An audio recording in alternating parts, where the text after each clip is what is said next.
In the historical trajectory of the mode of cognition generally recognized as philosophy, the presentation of Hegel's third syllogism, especially as discussed in the final sections of the Encyclopedia Logic, stands out as a singular moment not soon to be forgotten.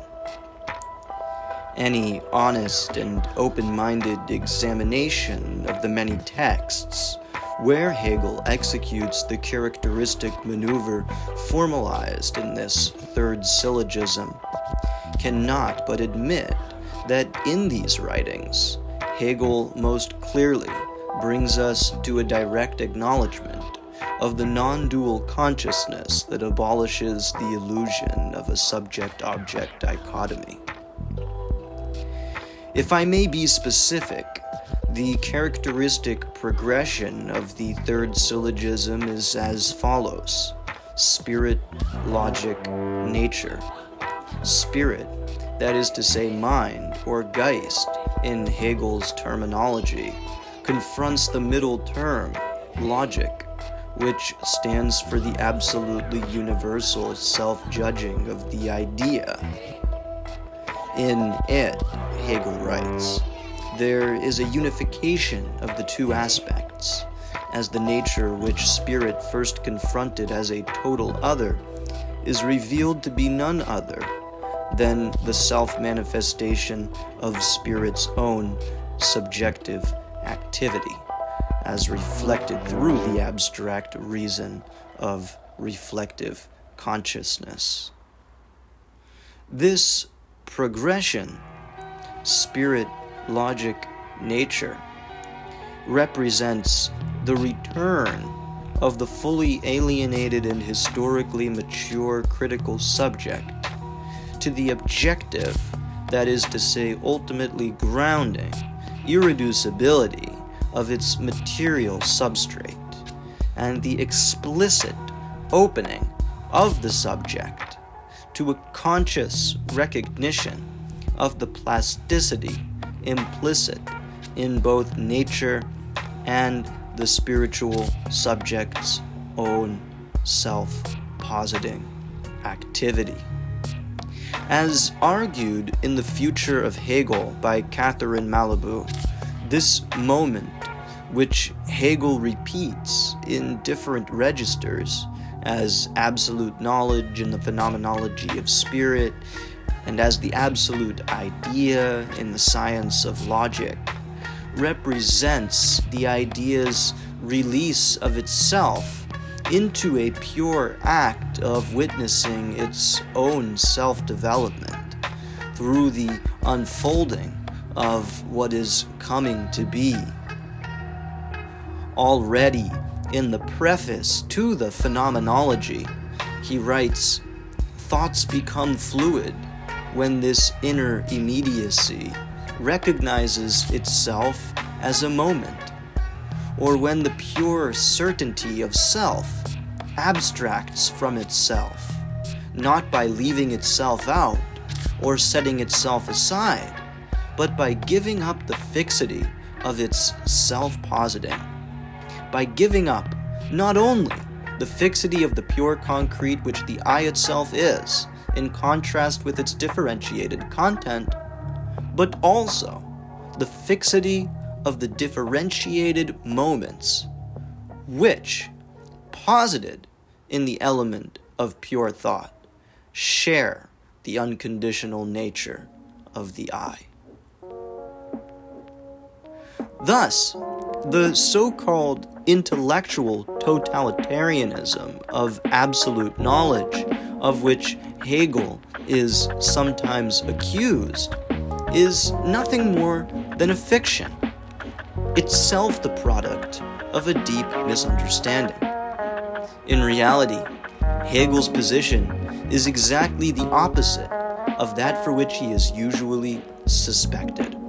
Speculative reason does not, as is often assumed, reduce the otherness of external reality by swallowing nature into its own logical framework. On the contrary, what the thinking of philosophy overcomes through the act of sublation is not nature, but itself. This is described as an act whereby the I renounces itself, renounces its power of preservation and mastery. Yet the difference between thinking and what is thought is not in fact reduced because of this letting go. Rather, the relationship between them becomes supple or fluid. They are no longer two sides, frozen or fixed in their opposition, as an I or pure certainty of self, opposing all that is objective and determinate, the differentiated content.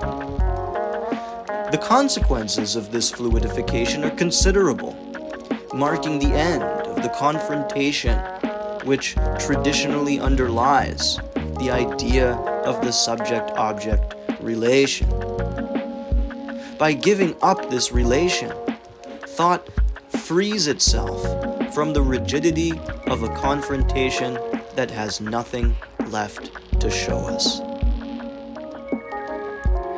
Hence, the third syllogism of Hegel, spirit, logic, nature, cannot be understood merely as a stage in the progression of his system, or even as its final conclusion.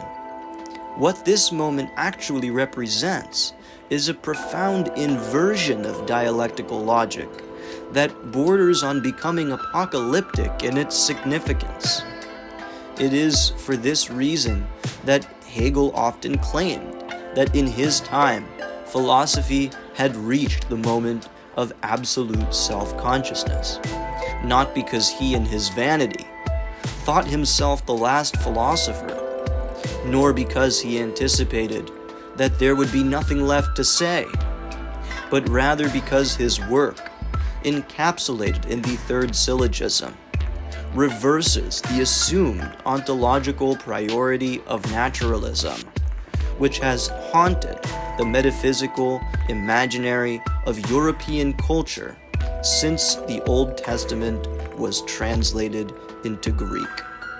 In the book of Isaiah, the God of Israel himself is quoted as asking, "Shall the clay say to him that fashions it, What makest thou? Or of his work, that it has no hands? Woe unto him who asks of his father, What is it that you create? Or of a woman, What is it that you are giving birth to?" When stripped of its original historical context, itself rich with rabbinic debate and textual revision, this passage is almost impossible not to misinterpret as a blunt closure of theological inquiry or existential protest, a flat injunction not to question God. But in reality, nothing could be more idolatrous than the flattening of the true meaning of the Lord's own words. What is typically bastardized as a weaponization of theology against the vital act of questioning is actually the unfolding of eschatological epistemology through the register of prophetic revelation. Think of the fashioning of the clay not as something that is complete and in the past, but as the future, as something that is still in progress and which is yet to come. God is not saying that our demands for explanation are sinful, but rather that the very form which that explanation would need to take in order to be structurally satisfying to a rational mind is not yet assimilable to our consciousness at our present stage of self-knowledge. God demands not silence in the face of the opacity of his intentions, but trust that our vision will retroactively clarify as our capacity to see increases. The unclarity that results from asking questions too early is not forbidden, but heroic. This is the realm of ambiguity, where history is written and new doctrines are forged. This is where God sent his Son, and where God wants to send all of humanity, where he wants to send you, just not before you're ready. Hegel's point is that it's our responsibility to become ready, and that the progress of the individual towards seeing the world clearly is one of subtraction, not addition. It is not that you are the clay of nature, hopelessly subject to the intentions of some abstract spirit, alienated from your limited mind and accessible only through the strenuous calculus of logic. On the contrary, the third syllogism makes clear that spirit is not the result of nature through logic. Rather, spirit posits logic, and logic thus releases nature as its alienated self. You are neither the potter nor the pot, the clay nor he that fashions it. You are the dynamic historical process of this very fashioning itself, the coming to be of the future at this singular moment in time.